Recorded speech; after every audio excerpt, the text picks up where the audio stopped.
ব্যাপার হচ্ছে আগে যে চারটা ছিল আমি ছিলাম না, এখন নতুন ভাবে যেটা আগকার ছিল ভাড়া সেটাই হইলো।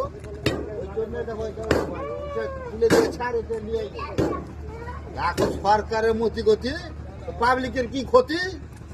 ব্যাপার হচ্ছে কি যে ঘাটটা আবার চেঞ্জ হয়ে যা ছিল রেট সেটাই হইলো।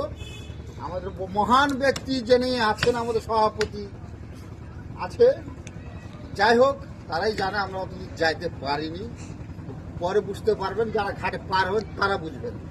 ভালো লাগলে ভিডিওটা হাফিজুলকে লাইক কমেন্ট করে দিবেন। হ্যাঁ, তো দর্শক বুঝতে পারছেন ঘাটের ব্যাপার। এই যে চার্টে লেখা আছে নতুনভাবে আবার যেটা ছিল সেটাই হচ্ছে। তো আমরা এতদূর যেতে পারিনি যে কি হবে আর কি হবে না। ইন্তিকাল মনে হয় লোকের আবার ঘুরে আইলো, শেষ হয়নি এখনো।